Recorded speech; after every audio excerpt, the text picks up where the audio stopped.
Hello and welcome, fellow lifelong learners. Thanks for joining me for One More Thing, a radio show all about cultivating our most valuable asset, our mind, and fostering a sense of curiosity to learn one more thing.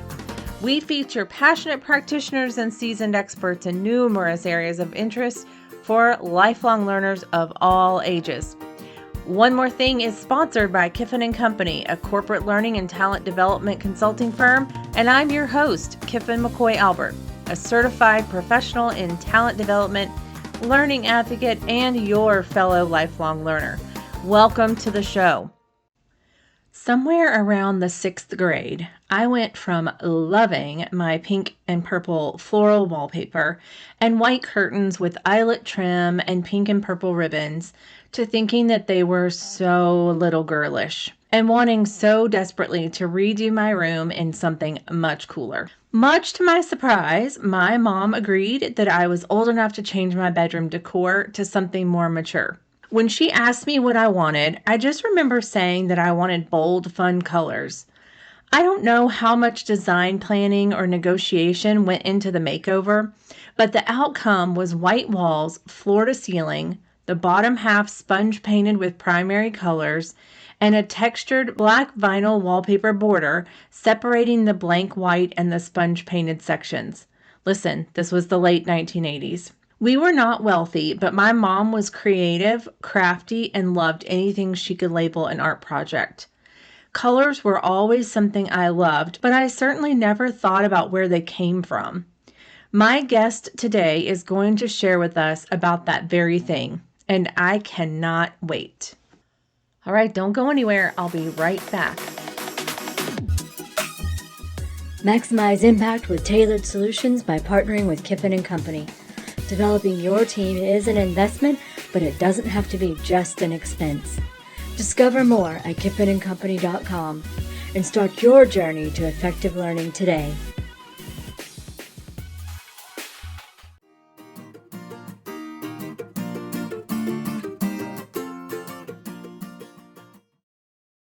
My guest today is Susanne St. Clair Hebden. Susanne is a retired teacher, an avid reader, and talented artist in multiple mediums. Her creativity has always been a way to feed her soul, and in retirement, she's been able to devote much of her time to artistic endeavors, including illustrating the cover of a book of poetry and now an entire children's book, with more on the horizon. Susanne, thank you for joining me today. Well, you're quite welcome. I'm very happy to be here today. I know you're a multi-talented artist and you've really embraced that through Mary Susanne Designs with drawing and creating jewelry, painting, sewing, and many other endeavors. Tell us a little bit more about what you're doing these days with art. Well, currently I've completed the storybook, which was really a fun and challenging experience. I had never tried to do cartoon characters, but I made a really cute microwave, so I'm very pleased with it. And we have another book in progress, and we're looking forward to doing that. And we do it as cousins. I illustrated the book, but my cousin who wrote it and I colored it together. It was a lot of fun, a lot of fun. Awesome. That's really cool. Well, I know that our topic today is all about colors, so it makes sense that with the artistry, the illustration of the book, that we can talk about colors, but we're going to have a little different slant on it. But starting out, when you think about all the colors of fabrics, especially, we're going to talk a lot about fabric today. When you talk about those colors, they started out that a lot of the colors were from natural sources. So tell us a little bit more about that. Well, one thing is to explain something. When we say color, what are we really meaning? And the colors, we have red, yellow, and blue and other colors, but how do we get those colors, which speaks to your question, is most colors originated by grinding up minerals and substances, or sometimes boiling bark and other vegetation products to get colors. Onion skins, for instance, made a lovely yellow. And those ways of doing pigments were what you did. Then you would dry the boiled yellow pigment to get it dry, basically. And then you would mix it with oils to get what we would call oil paints, which was one of the early way that we had of historically saving pictures. People painted, in fact, people painted on the walls thousands of years ago with different colors of clay and charcoal sticks where they burnt sticks in the fire and scraping on the walls with a rock. So humans have pretty much always wanted to draw and put colors on things. So back then with the writings on the walls and stuff you were talking about, really we're talking about more earthy colors, things that came from the earth. What about as we came on a little bit further, I know there are like flowers and different plants and stuff like that. Can you talk to what kinds of like examples of what kinds of colors we get from where? Well, one of the examples, my mind immediately goes back to things like cadmium yellow and different things that are made from minerals, and some of them poisonous. Rose madder, roses were soaked and steeped in different kinds of vegetation. Lots of different ones made different colors. Purple was especially hard to make, which is one of the reasons we call it royal purple, because it was so rare and expensive that regular people couldn't wear clothes with purple. Oh yeah, you always heard about royalty wearing purple, but never understood that it was because it was such an expensive color to make. Well, I know when I peel and cut up beets, I like roasted beets. And so when I do that, I know my hands turn a pinkish red, which, is kind of funny. You think about the saying, turn to beet red, but literally my hands will be all covered. So were beets something that were used as a color? Most bright, colorful vegetation can be used. Lots of berries are used for colors.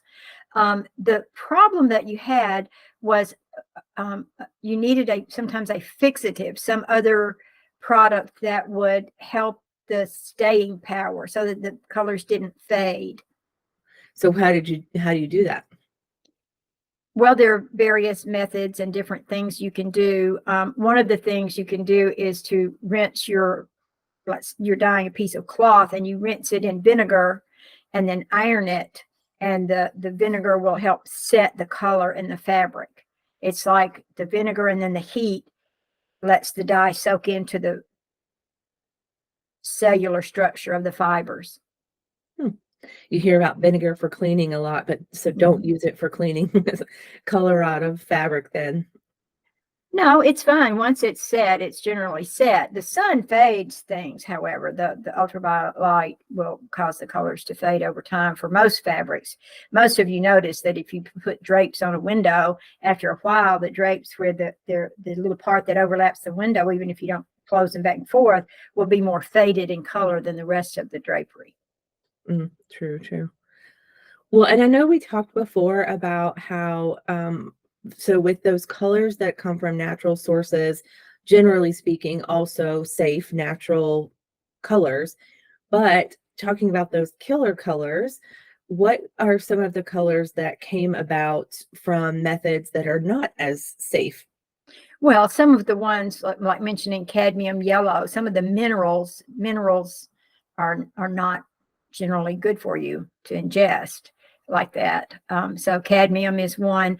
A lot of people think that a lot of mental lack of clarity of many artists was caused by they would lick their paintbrush sometimes and then put it in bring it to a point, and then they'd put it in the paint and then they might swish it in the water or whatever, or wipe it, and then they'd lick it to make it come to the point again.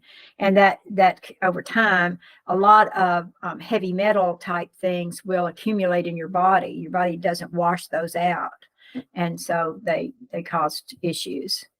And one really important one is arsenic. They discovered that they could use arsenic to make an incredibly vibrant Kelly green kind of color, a really bright emerald green. And it was extremely popular back in the days of the top hats that were made from beaver skin, and they would dye them with this green dye sometimes. And as we turned from candlelight to gaslight, they used these brighter colors.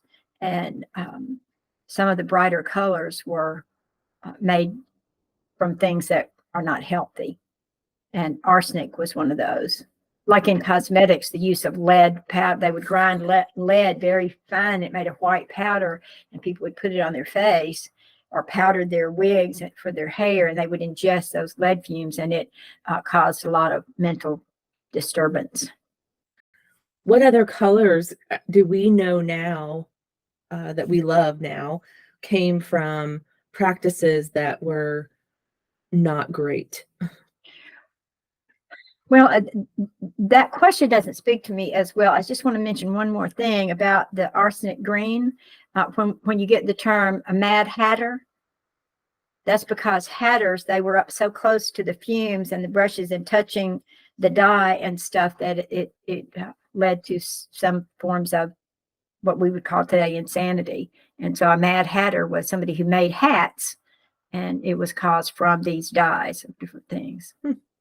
Wow. But when you talk about modern methods of color, started around 1850-ish and on through. And when we started experimenting with coal tar and other petroleum and coal byproducts, and some of these, they're called aniline dyes. And that brings you to the fact that the color, the dye itself is mixed with something, to a medium of some sort. If you mix the dye or the powdered colors with water, you get watercolor. If you mix them with oil, you get oil paint. Today we paint with acrylic paints, and that's a form of a polymer medium that you mix the color, the pigment with. So the pigment is actually the color. That gets kind of confusing. So you mix it with wax, you get crayons. One of my favorite mediums.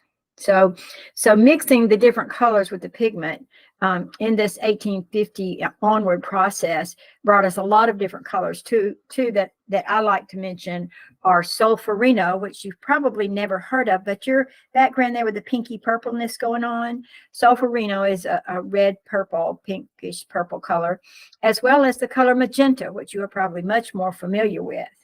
But magenta was not nearly as popular color up until after the early part of the 20th century. In much of the 19th century, sulfurino was a more popular color. And both of these are named from little villages in northern Italy, which during the wars in the 1850s, the Battle of Solferino, particularly, they said the water ran not red with blood, but a purpley color, a reddish purple color. And so someone who was later a chemist who had been there when these aniline dyes were made, he said it reminded him of the battles of Solferino and magenta. And so that's why they named them those colors. And then magenta nowadays is by far the more popular color. Yeah. So such beautiful colors with such a dark and not pleasant past. Yeah. Wow, that's really interesting. Well, we're going to take a quick break and have a fast commercial, and then we will be right back to talk some more with Susanne. Cousins Coloring is a collaboration of two cousins with a passion for storytelling and illustration. Their debut children's book, Eureka Paprika, is available now, and it's a hit with kids and parents alike. First cousins Margaret and Susanne are so excited to share this first collaboration with the world. Learn more about the cousins and order your copy today on their website, www.cousinscoloring.com. You can also find them on Facebook at facebook.com/cousinscoloring. Once again, you can order your copy to be shipped anywhere in the U.S. and Canada from their website, cousinscoloring.com. Your next favorite story is just a click away. All right, we are back. And Susanne, my next question for you is, we've talked about some of these, where did they come from color-wise and all, but what are some of the trends and things that we should know about color and fashion through the years? Well, a lot of our perception is that particularly older women always wore dark colors, and so much of the pictorial imagery from the past is all black and white. In the 1800s, you had the Godey's Book of Fashion, and they did make some color plates, but most of them were just, black and white drawings. And so it's hard to imagine what the colors were sometimes, and particularly that like pictures from the 40s are almost all before there was the cinematography, color in movies, and color presses, which brings up a whole different story. Things were, shades of gray. And so people thought women mostly wore dark colors. Colors changed according to the lighting, and what colors women wore, and what colors were combined is a fun story that's too long to really go into today. But you can look back and see what were the colors that they would put together in a print of florals, and you look at it and you go, "Oh, those don't look good together." So our color sense and our color palettes are much different than the ones from the, say, 1880s, when they did a lot of wonderful flocked wallpaper and stuff that had gas lighting before there were electric lights. And most of you are younger viewers and won't remember when you had a little marquee lighted mirror. It was wonderful, but you could do daylight and night, because the lighting in the daytime is different with sunlight than it is at night with what we now call old-fashioned electric lights.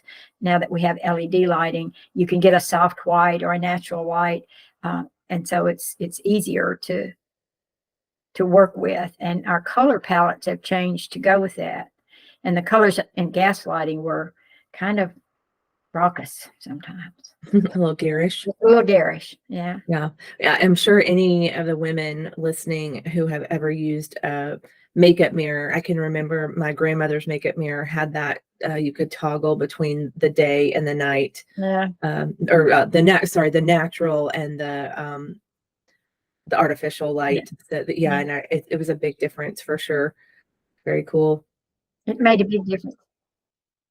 That led me to another question, which was, well, while you're thinking, I could remind you of the approximate age you are. What were the brightest colors of the 80s? oh yeah, like the neons, the neon green, the neon pink, a real bright turquoisey teal color, Yeah. bright purple. And the colors of the late 60s and the early 70s were bright colors, but not quite as much neon colors. And then colors in the late 80s got that subdued mauve and soft blues and colors. It's very interesting. Well, that's true. Because there's a thing called the Pantone color chart, where you can match these colors. They have a number, and you can get a real specific outcome by using these numbers. I can't remember if it's sulfurino or magenta that's like P122 in one color system. So you can choose your colors from this chart, and there's a color of the year. And now not only is there the Pantone color of the year, but different paint companies especially will have the paint colors of the year for how would you want to paint your house. And now gray was very in, shades of gray, and now gray is not so popular. So we're going from cooler colors to warmer colors in our homes again. And that reflects back in the colors and the things we put in our decor in our homes. We choose a color palette that's pleasing in an array of colors. And so, but we'll get back to neon again someday. Yeah, I'm glad you brought up the Pantone color, because that is one thing I wanted to ask you about. You hear about it a lot, of the Pantone color of the year, and that indicates or predicts, I'm not sure exactly the right wording here, but the fashion for the next season. So how does the Pantone color get picked, and then do the fashion houses wait on that, for lack of a better word, to determine the colors they're going to use? Like, do you know how that works in the fashion industry? I'm not an in person with the fashion industry, but they have to know sooner than the public, because there are things presented in those colors. But the color palette generally moves in one direction for a while, chromatically, the color vibrancy. And that's an interesting question I'd like to know the answer to. How do they know, in order to, if you look behind me and you see different colors on the wall, there's a pretty kind of tealish aqua color. My shirt is but they're not the same. They wouldn't be together in something. Mm-hmm. So that's is it more blue or more yellow in the blue greens? And so that's something that you look at but I would guess they know somewhat ahead of time. When you're choosing the medium for doing your art, do you choose the medium based on colors that are available or the vibrancy of the colors? Is there something around the colors that plays into you choosing the medium that you're going to do any given piece of art in? I think there's some truth in that. For instance, when my cousin and I did the storybook, she wrote the book and I did the illustrations, but we are first cousins and we colored together as children. We decided as a young children's book, we would color it. So it's mostly done in crayon, some color pencil, and a little bit of acrylic. But we did pick a color scheme that we thought younger children would like. Brighter colors, but this is set in a nighttime kitchen under moonlight, so some of the colors are more muted or shadowed. It was a really good challenge of how to use the colors for the setting. And so the setting or the tone or the emotion you want in your picture, for instance, your background has a lot of reddish pink things. Your jewelry is more garnet colored and stuff, the warmer tone of the wood there. This one, it has a little bit warmer tone of the wood, but it's lighter and a lot of white in the background with just some sparks of color. And you'll mostly see like a turquoise color, a little bit of orange and a little bit of yellow. You can notice that in the background. And so I think that's true. I'm fixing to start doing some paintings. I love the fall. And so I'm going to do a class for children outdoors, and we're going to set up our paintings about the third week in September, but we're going to wait for the color change so that they can paint the vibrant colors of fall.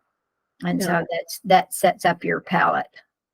So for those of you who are listening and not seeing the video of this interview, my background here on our video chat is I'm in an indoor building, but with a beautiful outdoor behind me. So the like cherry blossom tree outside and stuff, that's the color that Suzanne's referring to.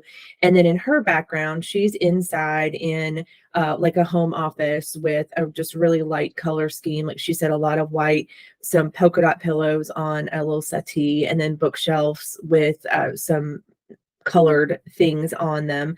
So that's what she's referring to about that our two backgrounds are very different. So it's interesting. Yeah. Even just thinking about your everyday life, your surroundings, whether your home, you've chosen more vibrant colors or the more subtle minimalist type of color and decor. It's really interesting. Yeah. Well, I want to ask you, so with the book that you have talked about, and so the book is called Eureka Paprika. Yeah. I know it was written by your cousin, Margaret Marston, and then you were the illustrator. And so you talked a little bit about how you chose the colors in general, but how did you, so the main character is paprika. As we know, paprika is I don't know, do you call it a seasoning? I guess you call it a seasoning, an herb, spice. It's spice, right? It's a chili. It's a Comes from form of chili pepper, and it can be different kinds of chili pepper. It all came from the Western Hemisphere, but with the expansion into Europe and other countries, it became very popular in Middle Europe. And so a lot of people refer to Spanish smoked paprika is a particular kind, and sweet paprika and hot paprika from Hungary and different places have a paprika. Some places serve paprika jars on their tables in restaurants that is pepper, because paprika means pepper. Yeah. So it's very interesting, but paprika is generally a dark, rusty red color most places. And so that set the tone for the color scheme for our book. Well, let's finish up here by letting everybody know how they can contact you, however you want to share about contacting you, and then also how they can get a copy of the Eureka Paprika book. Mm-hmm. Cousins Coloring, we love this so much. My cousin and I formed an LLC called Cousins Coloring, and you can reach us. We have a website, and we also have a Facebook presence called Cousins Coloring. And we each have books that we can share with people as well. But, You'd have to live in Birmingham or near Nashville. Okay, so anyone wanting to reach out to you or to order their own copy, they can go to cousins with an S, cousinscoloring.com, and they can email you at info@cousinscoloring.com. And on that website, there is an order today button that you can actually order the Eureka Paprika book, and that can be shipped anywhere in the United States or Canada. Anything else you want us to know? Well, you can reach me on my personal artist site on Facebook, which is Mary Susanne Designs. So if you want to see some of Susanne's other work, you can go to facebook.com/Mary Susanne Designs, and Susanne is Susanne. So Mary Susanne Designs. And for the Cousins Coloring Facebook page, it is facebook.com/Cousins Coloring. Susanne, thank you so much for being You're so welcome. Well, talking about killer colors is always fun.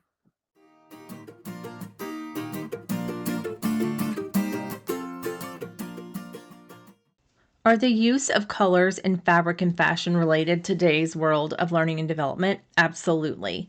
We live in a time when branding is as important as it has ever been. You can see a certain color combination and likely think of one or two businesses or organizations that are represented by those colors. When it comes to learning courses and materials, we always want to brand them to ensure clarity around whose materials they are. But not everything within learning needs to be branded the way sales collateral does.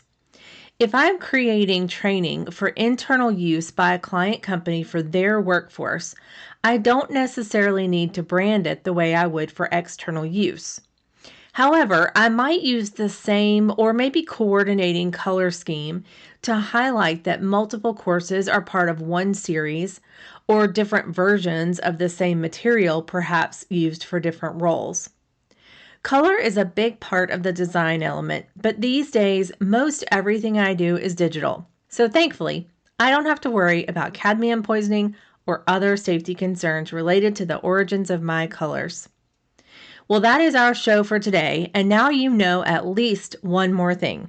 Thank you again to my guest, Susanne Hebden. Thank you to today's sponsor, Cousins Coloring. Check out their website and Facebook page to see all that they are doing, including the release of their first children's book. And thank you all for listening. I am so grateful that you keep tuning in week after week.